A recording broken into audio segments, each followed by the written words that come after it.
Hello student, online class में आपका स्वागत है।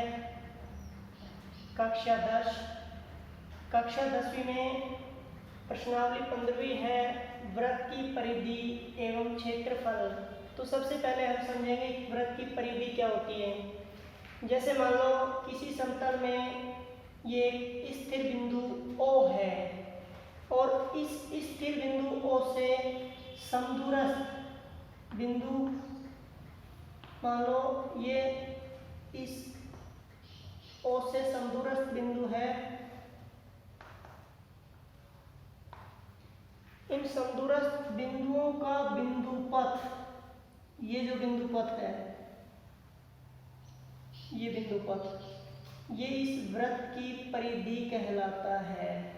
पूरा एक चक्कर, जैसे मान लो ऐसे चलना शुरू करें, पूरा एक चक्कर, ये जो रेखा है, बिंदुओं से जो ये पथ बना हुआ है, ये इस वृत्त की परिधि कहलाती है। ठीक है, तो परिधि से संबंधित कुछ सूत्र, जैसे मान लो वृत्त की परिधि, वृत्त की परिधि का सूत्र होता है 2πr।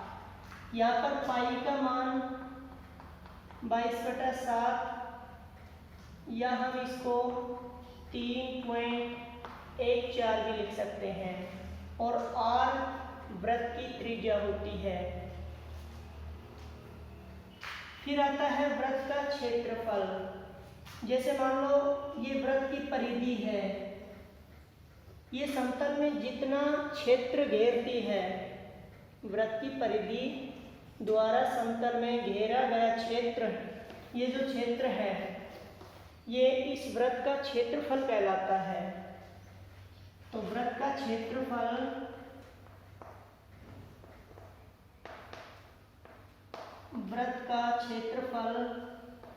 का सूत्र होता है πr²।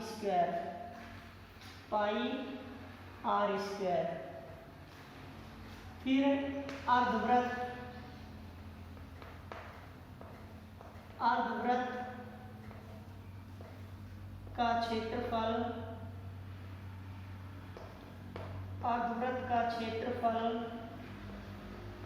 1/2 πr²। जैसे मान लो ये एक आधा वृत्त है, तो ये जो क्षेत्र है, ये इस अर्धवृत्त का क्षेत्रफल है।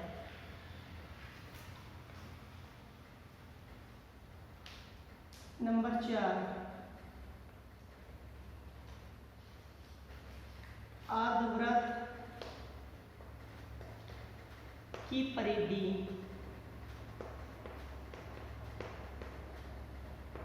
अर्धवृत्त की परिधि होती है πr। जैसे ये आधा वृत्त है, तो ये इसकी परिधि यहाँ से यहाँ तक, ये अर्धवृत्त की परिधि है। ऐसे भी ये जो दूरी है, ये अर्धवृत्त की परिधि कहलाती है। ठीक है, πr। फिर नंबर 5, अर्धवृत्त का परिमाप। अर्धवृत्त का परिमाप πr+2r।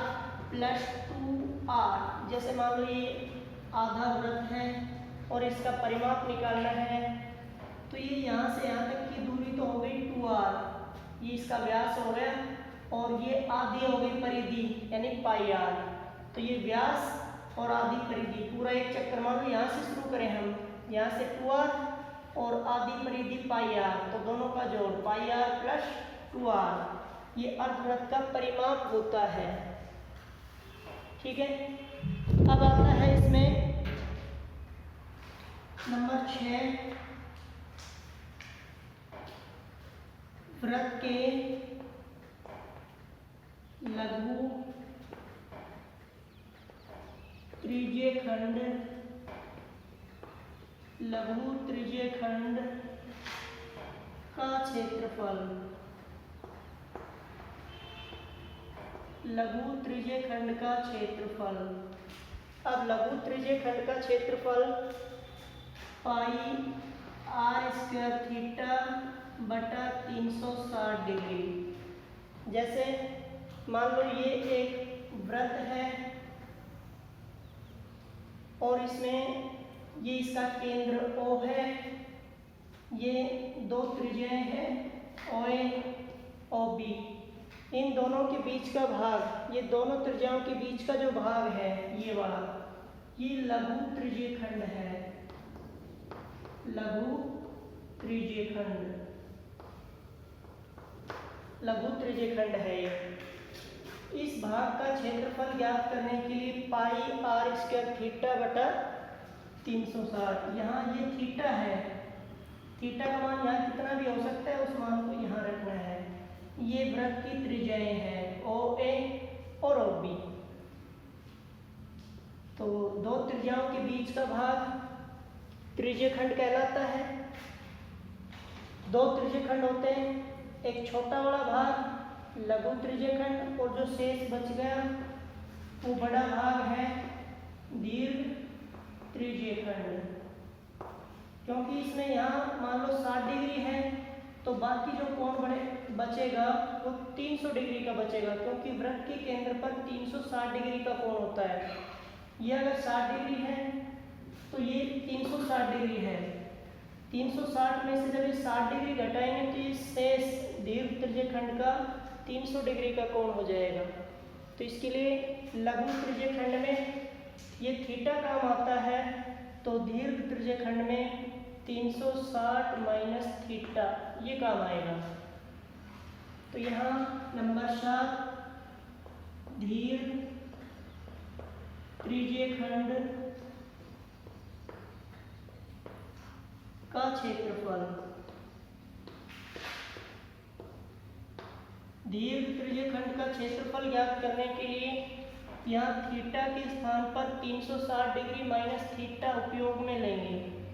जैसे pi R square 360 degree minus theta और बटा इसमें भी 360 डिग्री भी आएगा। ठीक है, तो ये 7 हो गए। इसी प्रकार हम आठवां है लघु वृत्तखंड का क्षेत्रफल। जैसे मान लो ये एक वृत्त है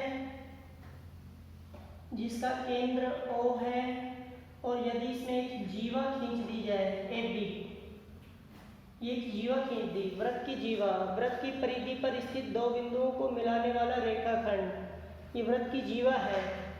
वृत्त की जीवा वृत्त को दो भागों में बांटती है, एक तो लघु वृत्तखंड,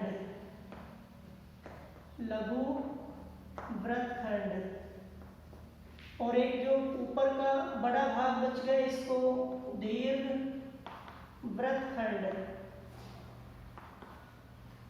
लघु वृत्तखंड का क्षेत्रफल ज्ञात करने के लिए इन दोनों बिंदुओं को केंद्र से मिलाएंगे। ये मान लो यहाँ पर थीटा है और वृत्त की त्रिज्या r है।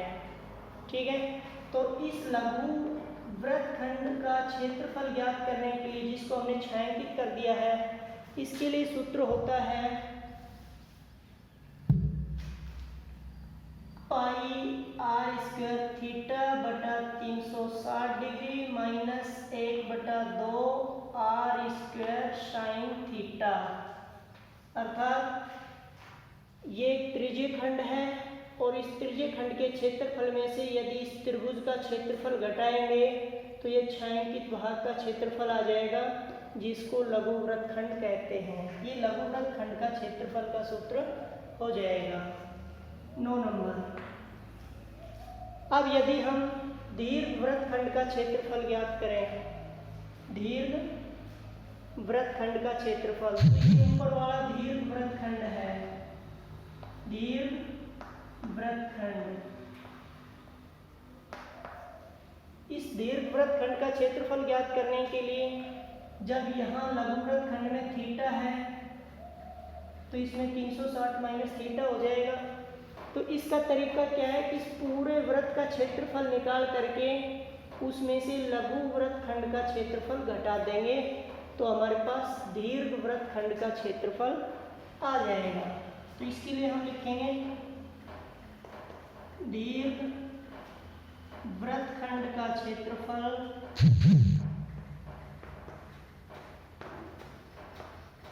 दीर्घ वृत्तखंड का क्षेत्रफल वृत्त का क्षेत्रफल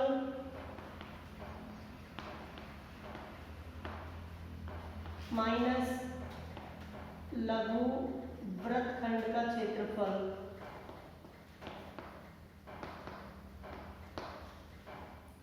अब वृत्त का क्षेत्रफल का सूत्र होता है पाई आर स्क्वायर माइनस, इसमें से लघु वृत्तखंड का क्षेत्रफल घटा देंगे अर्थात पाई आर स्क्वायर थीटा बटा 360 minus 1/2 r square sine theta, और इसको कोष्टक में लिख लेंगे क्योंकि पहले हम लघु वृत्तखंड का क्षेत्रफल निकालेंगे और फिर उसको वृत्त के क्षेत्रफल में से घटा देंगे।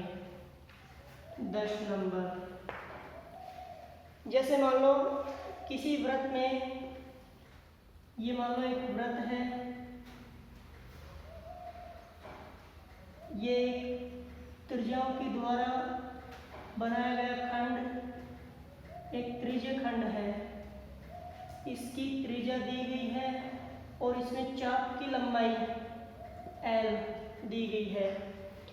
इस त्रिज्य खंड का क्षेत्रफल ज्ञात करना है जिसकी त्रिज्या दे रखी है और चाप की लंबाई AB का मान दे रखा है। तो इस त्रिज्य खंड का क्षेत्रफल कितना आएगा, यहाँ लिखेंगे त्रिज्य खंड का क्षेत्रफल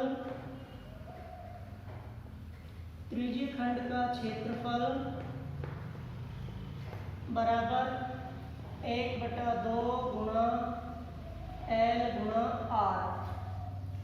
L हो गई चाप की लंबाई गुणा वृत्त की त्रिज्या। इनको अच्छी तरह से याद कर लेना ताकि ये प्रश्नावली आपकी समझ में आ जाए, और यदि सूत्र अब आपको याद है तो इस प्रश्नावली को आप अच्छी तरह से कर सकते हैं, जो दैनिक जीवन में भी बहुत अधिक काम आती है। धन्यवाद।